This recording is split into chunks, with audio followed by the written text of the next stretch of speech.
Hi, Next Exchange. Vivian here. I'm going to talk a little bit about whether or not you are bait for a toxic relationship. And believe it or not, a lot of toxic relationships are really born out of intention. What I mean by that is that there are people with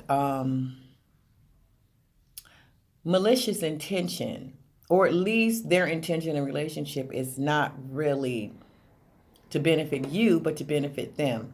So they might have selfish ambitions. They might be sex addicts. They might be addicted to other things. They might be in need of provision.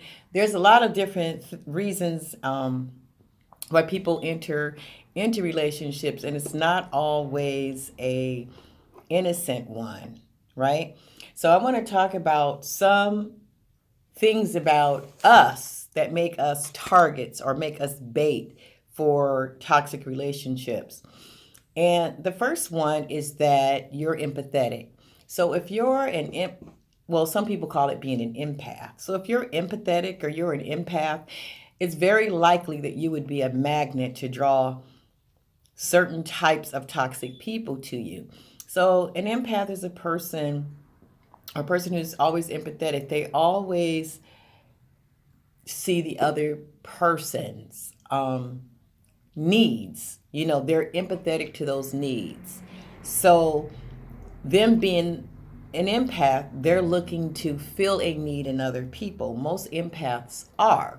They're selfless people. They're willing to share. They're idealistic, and they just want to give. They're givers. So they're usually givers, but then they're empathetic to someone else's plight. So when that toxic person comes along, they could be abusive in many ways. That empath will just take it because they look through all the bad things that are happening to them to try and figure out what it is that that toxic person is in need of. They try to look at why that person is that way and then try to rescue them or help them or get them out of it. So they'll take a lot of abuse because they might say, oh, well, they're just like that because their parents did that to them. Or they're just like that because society did that to them. Or they really want to be good, they just don't know how. And then they empathize with that person's shortcomings, and then they themselves try to use their love and the goodness of themselves to make a bridge to those things, to that chasm of qualities that that toxic person is missing. The second kind of person who might be bait is a person who blames the victim. So if you have a tendency to find that you blame the victim, you are probably yourself bait for a toxic relationship. So if you're that person that when other people are victimized, you say, so for instance, you know somebody and their boyfriend or whoever is physically abusing them. And what you say is, well, he told you to stop talking. He told you that you were upsetting him. Well, why do you nag him so much? So now you're blaming the victim for what happened to them. So if you're that kind of person that, and again, that comes back with you being an empath too, you know, those traits sometimes can come together and just be a fault. So now you're blaming the victim, you're empathetic to the perpetrator, and because it's other background beliefs that you have about people that cause you to do that. But if you find that you often blame the victim, and people have said that to you before, you're victim blaming, that you might want to sit back and take a look at yourself and see how it is that you are relating to others in relationships. Um, Another sign would be you look at being in a relationship as a status symbol. So that's that person that's do or die. And you know how they say, some women say, oh, I'd rather have a piece of a man than have none. That's that person, because it's not just being lonely, which is sometimes that's a part, but a lot of people look at relationship as status. So you will find that sometimes married women feel a little superior to women who are not married.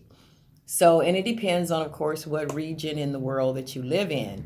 But, a lot of times that could be a status. I am married, or I have somebody, or I have a boyfriend, or I have someone. So, I have that significant other. So that becomes a status.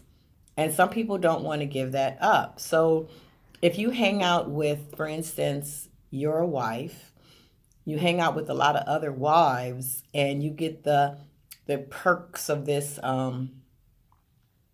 social organism that's this unit of wives, and sometimes the kids are involved, but that's your social clique. Well, if there are a lot of perks that you find in that, and especially if you hold some type of position in that, you're the president or the whatsoever, and it's predicated on you being a wife. You may stay in a toxic relationship because you don't want to give up that title. You don't want to give up that status symbol. You have a group of couples that you hang out with. You don't want to lose that.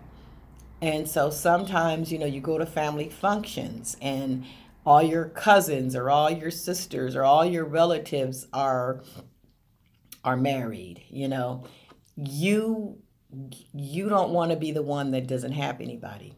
So sometimes that can become a status symbol for you. So no matter what, you're going to hold on to that for other reasons. Another reason could be you believe the best in others.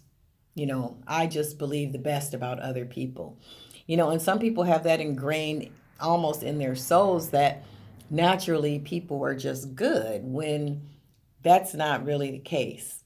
So we go around and we look at people and we just believe the best. So you just believe that person can be, better, or that person can change, or I'm just going to believe the best.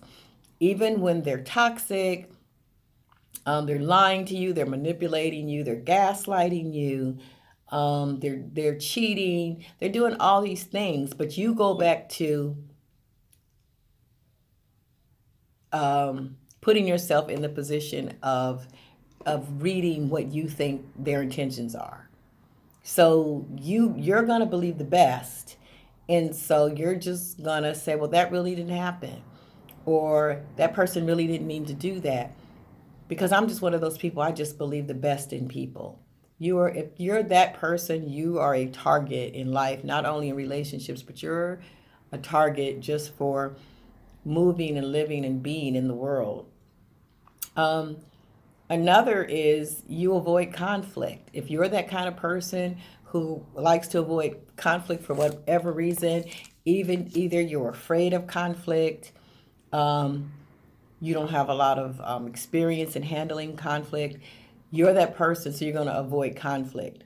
So when people are doing things to you that are dangerous and harmful, when they're doing things to you that poison your mind and your emotions, you're not going to speak up for yourself, because there's going to be some conflict. And if you're with a toxic person, they're probably also intimidating and a bully. So that person is hard for people to deal with that don't mind conflict. So if you're a person that, oh, you just like peace, you just want to keep the peace, and you don't stand up for yourself, and you avoid conflict, you are certainly, you are ripe for a toxic relationship. Another thing is if you've been in 2 or more toxic relationships. So you can look back and think about your relationships, and if you've been in at least 2 or more, you are you are bait. You are bait and you are a target for toxic relationships. Because if you've been in two or more, chances are you're going to be in another one because you have those traits that of people that a toxic person can sniff out and just gravitate to. So you can look at that. If you've been in two or more toxic relationships and you've never been in some type of counseling or therapy or life coaching or you read books, if you've never done anything to find out why you were in those toxic relationships and then remediate whatever that is or know what to watch for, it's a great chance that you are going to be in another toxic relationship. You just it's just going to happen because that shows that that's you, who you are. That says something about, it's not saying you're toxic, but it says something about yourself and not being able to repel toxic people. Another thing is that you don't have a network of support. So if you don't have a network of support, you're also a target for a toxic relationship. Meaning maybe your family live in another state or you don't have family, you don't have a close circle of friends, you don't have a trusted person that you talk to. You are definitely going to be bait because that person will not have to isolate you. You're already isolated, but they will isolate you even more and you will be under that person's control. You won't have anybody to bounce anything off of because usually when you have a sphere of people that know you, of social connections, somebody's going to notice something. If you're in a toxic relationship, somebody's going to speak on it. Somebody's going to say, mm-mm. Somebody's going to say something. They're going to tell you, my friend, that's not it. In and even if you don't have that, if you don't have a professional that you're talking to, there's got to be somebody that you're talking to that says something about that, it ain't right. So, if you're isolated, you've self isolated, or you're isolated for whatever reason, you're a target. You are bait for a toxic relationship. Um, Another thing, let's see. Okay. Another criterion is that you lack relationship experience. So if you're a person that's maybe been in one relationship, uh, you could be bait for a toxic relationship. Because if you don't have experience in dating, you don't know. You don't know that maybe this is the thing that most people do, or this is the thing that most people don't do, or this is commonly accepted, or this is not accepted. You might think, oh, well, this is just part of being in a relationship. This is just part of getting to know people. And in fact, you're just really being emotionally polarized. You just don't know what's going on. So, experience is a good teacher. And if you haven't been in a lot of relationships, or you haven't been privy to someone else sharing the relationship with you, or you haven't seen a good, healthy relationship with your parents, there are a lot of variables to whether or not you know how to function in a relationship. It's not just, it just happens organically. It's something that you go through situations and you see different people reacting in different ways. So if you've just never been in a relationship and you come up with somebody who's a slickster, they will probably slick you out of a lot of things. Um, Another thing is you don't have boundaries.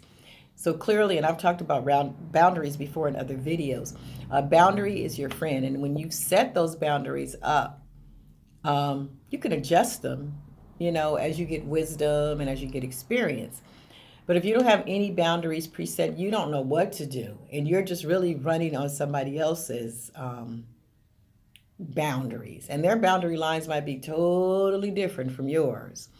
So you kind of get caught up.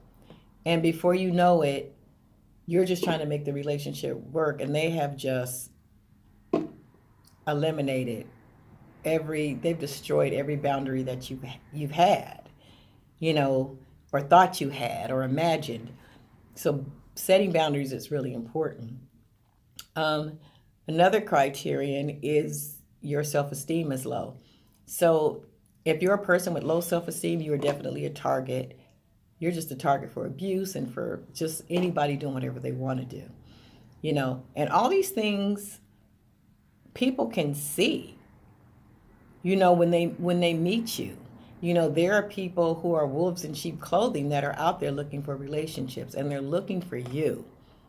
You know, if you are that weak in ego strength, or you're weak in proper, healthy etiquette in relationships, they will eat you alive. So, you know, I just wanted to go over some of those things because, you know, I see people and they have a lot of traits, and the traits might seem noble, but they're noble in a perfect world. And this is not a perfect world. This has become more of a dog eat dog world, and not to be in a negative space, but to be, you know, to be truthful and to deal with the facts of life. You know, there are a lot of people out there, and dating these days has totally changed with social media, with Facebook, and all of those other things on social media. It's like if you are not shrewd, if you are not, you know, you have to be alert, you have to be ready. If you're not those things, you could really be damaged when dating. So, you know, look at those things and think about those things. You know, think about, like I said, I think I have like 10 of them here. You know, are you empathetic? Are you too empathetic? You know, do you blame the victim? Or do you look at relationships as a status system? Do you believe the best in others? Do you avoid conflict at all costs? Do you have a network of peers, of support? Have you been in 2 or more toxic relationships and have not had any type of counseling or therapy? Do you lack dating experience? Do you have boundaries set? And do you have a problem with your own self esteem and your own self worth? Do you look for other people for validation, or are you able to validate yourself? So think about those things and see what it is that you need to change. Because remember, here at Next to Change, we're all about looking at what needs to be changed and to change it. You can have a successful relationship, and it, you know, and it doesn't mean that just because some people may do certain things that they're necessarily toxic, because there are people that don't know themselves how to function in relationships. So it might not be an intentional toxic or toxicity, or it just might be, you know, there will be conflict, you know, in relationships when you're, you know, getting things together and people are getting to know each other and know each other's ways and know each other's boundaries and principles and beliefs. So it could get a little messy, but, you know, is it toxic? Is it harmful? Is it hurting you? Are you guys on equal footing on the communication length, or does that person hammer you down and it's their way or no way? So, you know, do what you can do to keep yourself sharp, and you be the next to change.